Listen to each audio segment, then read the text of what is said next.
ہمیں اللہ رب العزت نے انسان بنایا، ہم اپنے ساتھ والوں کو فائدہ پہنچائے، گھر والوں کو فائدہ، رشتہ داروں کو فائدہ، اپنے ہمسایوں کو فائدہ، معاشرے کو فائدہ۔ مومن ہوتا ہی وہی ہے جو ہر ایک کا خیر خواہ۔ نبی علیہ السلام نے فرمایا الدین النصیحہ، دین سراسر خیر خواہی۔ سبحان اللہ، کیا خوبصورت تعلیم دی ہمارے آقا حضرت محمد مصطفیٰ احمد مجتبیٰ صلی اللہ علیہ وسلم۔ ہمارے اکابر کے اخلاق اچھے ہونے کی بنیادی وجہ پتہ کیا تھی؟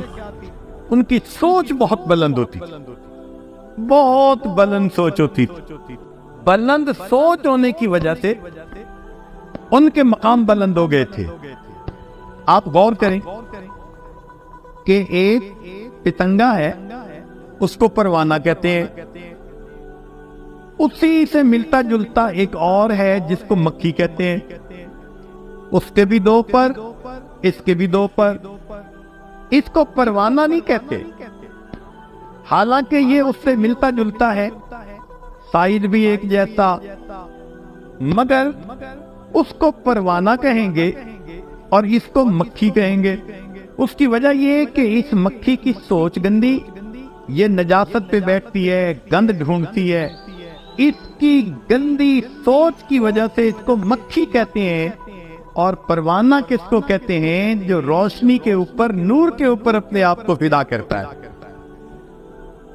کہنے کو ہم بھی مسلمان، کہنے کو ہمارے اکابر بھی مسلمان، اگر دنیا کی محبت دل میں بھر کے جیتے پھر رہے ہیں تو اللہ کی نظر میں ہماری مثال گندی مکھی کی ہے، اور ان کی مثال اللہ کی نظر میں پروانے کی مانند۔ آج ہمیں سوچنا ہے کہ ہم نے جو نام کے مسلمان ہیں، کام کا مسلمان بننے کی ضرورت ہے۔ تو ہمارے اکابر کو دیکھیے اللہ رب العزت نے کیا سوچ دی تھی۔ ایک دو واقعات سن کے یہ آج اپنی بات کو مکمل کر دے گا، ذرا توجہ کے ساتھ سنیے گا۔ دہلی کی جامع مسجد، ایک انگریز دہلی کی جامع مسجد دیکھنے کے لیے آیا۔ وہ آرکیٹیکٹ تھا اور اس کو پتا تھا کہ جامع مسجد کے اندر بڑی اچھی کیلی گرافی کی گئی ہے، تو چونکہ اس کے فن کا کام تھا وہ دیکھنے کے لیے آیا۔ اب دہلی کی جامع مسجد میں کئی سیڑھیاں چڑھ کے جاتے ہیں، اور سیڑھیوں پہ آپ نے دیکھا کہ کئی مرتبہ فقراء بیٹھے ہوتے ہیں، سائل بیٹھے ہوتے ہیں۔ تو ایک معذور فقیر تھا، وہ بیٹھا ہوا تھا۔ جب یہ قریب سے گزرا تو اس نے مانگا، اس نے اپنا ویلٹ نکالا اور ویلٹ نکال کر اس میں سے اس فقیر کو کچھ دے دیا، اور اپنا ویلٹ پھر اپنی جیب میں ڈال لیا۔ اپنی طرف سے تو اس نے جیب میں ڈالا، لیکن حقیقت میں اس کا ویلٹ گر گیا۔ اب یہ چلا گیا مسجد میں، وہاں جا کے اس نے کیلیگرافی دیکھی، بڑی پسند آئی، اس نے فوٹوگرافی کی۔ اس کی بیوی بھی اسی شعبے سے تعلق رکھتی تھی۔ وہ گھر گیا اور گھر جا کر اس نے اپنی بیوی کو بتایا کہ بھئی کتنا اچھا کام کیا ہوا ہے، ہسٹوریکل کام ہے۔ اس کی بیوی کہنے لگی کہ اچھا آئندہ ویکینڈ آئے گا تو میں بھی آپ کے ساتھ جاؤں گی، تو مجھے بھی آپ وہ مسجد کا کام دکھائیں۔ اس نے کہا ٹھیک۔ اب جب رات سونے لگانا تو اس نے دیکھا کہ اس کا تو پیسے والا بٹوا ہی نہیں ہے، تو یہ بڑا پریشان کہ کہاں گرا، بڑا سوچا، مگر اس کو یاد نہیں آیا کہ میں نے بٹوا کہاں گرایا۔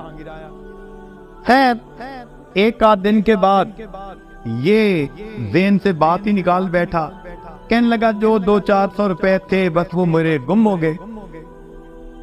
جب اگلا ویکینڈ آیا تو یہ اپنی بیوی کو لے کے دہلی کی جامع مسجد دکھانے کے لیے آیا۔ اب جب یہ سیڑھیوں پہ چڑھ رہا تھا نا، تو اس نے دیکھا کہ وہی معذور فقیر جسے پچھلی مرتبہ اس نے پیسے دیے تھے وہ اس کی طرف آ رہا ہے۔ تو اس نے سوچا پچھلی مرتبہ پیسے دیے تھے، پھر اس نے مجھے دیکھا تو امید لگی کہ یہ ضرور دے گا، تو یہ مجھ سے پیسے مانگنے آ رہا ہے۔ لیکن وہ فقیر جب قریب آیا تو وہ کہنے لگا کہ جناب وہ پچھلی مرتبہ آپ نے جب مجھے پیسے دیے تھے تو شاید یہ آپ کا بٹوا تھا جو گر گیا، میں نے آپ کو ڈھونڈنے کی کوشش کی مگر آپ نکل گئے، تو میں نے اپنے پاس رکھا ہوا ہے، آپ اپنا بٹوا لے لیجئے۔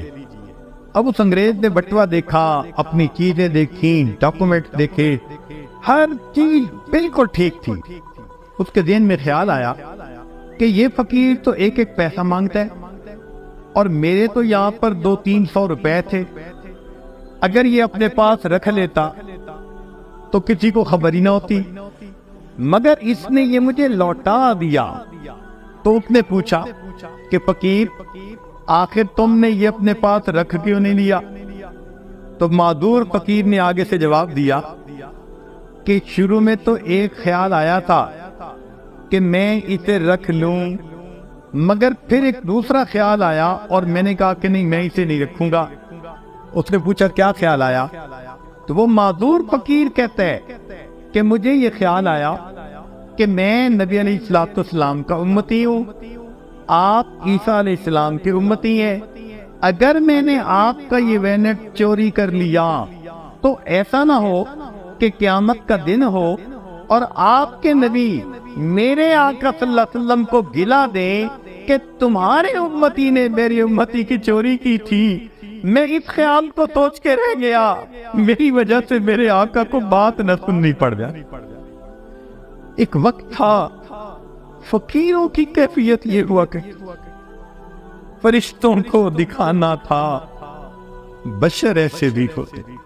نبی علیہ السلام نے ایسی تعلیمات کی، خوش اخلاقی کی کہ جنہوں نے اس کو اپنایا وہ واقعی انسانیت کے لیے فخر ہو گئے۔ کیا خوبصورت سوچ ہوتی۔ آپ سوچئے اگر ہماری سوچ ایسی ہو تو ہم کسی کا نقصان کر سکتے ہیں، کسی کی عزت کی طرف میلی نظر ڈال سکتے ہیں؟ ہرگز نہیں۔ یہ ساری باتیں ہی غفلت کی وجہ سے ہوتی ہیں۔ آج اس غفلت کو دور کرنے کے لیے ہم یہاں اکٹھے ہیں۔ اللہ رب العزت ہمیں غفلت سے محفوظ فرمائے اور حقیقی معنوں میں مسلمان بن کر زندگی گزارنے کی توفیق عطا فرمائے۔ انما الصدقات للفقراء، کہ صدقات تو فقیروں کے لیے ہوتے ہیں۔ اے اللہ جب ہم فقیر ہیں اور صدقات فقیروں کے لیے ہوتے ہیں، اللہ ہمیں اپنی رحیمی کا صدقہ دے دیجئے، اپنی کریمی کا صدقہ دے دیجئے، اپنی غفاری کا صدقہ دے دیجئے، اپنی ستاری کا صدقہ دے دیجئے۔ اللہ ہم پر رحمت کی نظر فرما دیجئے۔ اے اللہ ہم اپنے عملوں کے ذریعے سے تو جنت کے قابل نہیں بن سکتے، آپ اپنے فضل سے ہمارے لیے جنت کا فیصلہ فرما دیجئے، ہم پر رحمت کی نظر کر دیجئے۔